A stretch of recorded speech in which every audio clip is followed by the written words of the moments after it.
पनवेलमध्ये सकाळपासून मुसळधार पाऊस सुरू आहे। सखल भागामध्ये पाणी साचलेलं आहे। आदई सुकापूर या भागातील रस्ते सध्या पाण्याखाली गेलेले आहेत।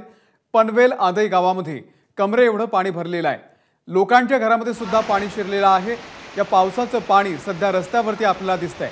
अक्षरशः रस्त्यांना नद्यांचं स्वरूप आलेलं आहे।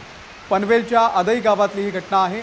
आदई आणि सुकापूर या परिसरामध्ये सकाळपासूनच मुसळधार पाऊस बरसतोय।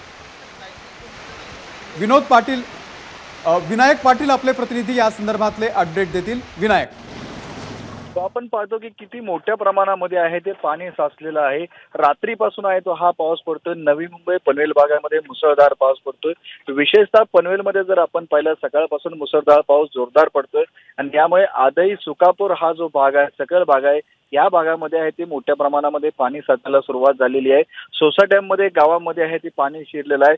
संपूर्णपणे आपण दृश्य बघतो की कमरेपर्यंत आहे हे पाणी साचलेलं आहे। त्यामुळे लोकांना सकाळच्या वेळेस बाहेर निघताना, गाड्या काढताना तारांबळ त्यांची उडालेलं आहे। काही लोकांच्या घरामध्ये सुद्धा हे पाणी गेलेलं आहे। त्यांच्या सामानाचं नुकसान होऊ लागलेलं आहे आणि अजूनही आहे तो पाऊस जोरदार या ठिकाणी बरसतोय। सुदैवाची बाब ही आहे की आज रविवार असल्यामुळे आज शाळेचा दिवस नाहीये, नाहीतर सकाळच्या वेळेस विद्यार्थ्यांना शाळेत जाण्यासाठी मोठा त्रास सहन करावा लागला असता, कारण कमरेपर्यंत आहे ते पाणी या संपूर्ण भागामध्ये भरल्याचं आपल्याला दृश्यामध्ये दिसून येतंय। अमोल, विनायक, धन्यवाद दिलेल्या या संपूर्ण माहितीबद्दल। तर पनवेलच्या आदई आणि या गावामधली ही दृश्य आपण बघतोय। कमरे एवढं पाणी सध्या रस्त्यावरती साचलेलं आहे।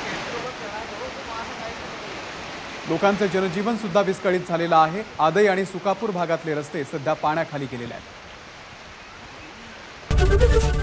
एबीपी माझा, उघडा डोळे बघा नीट।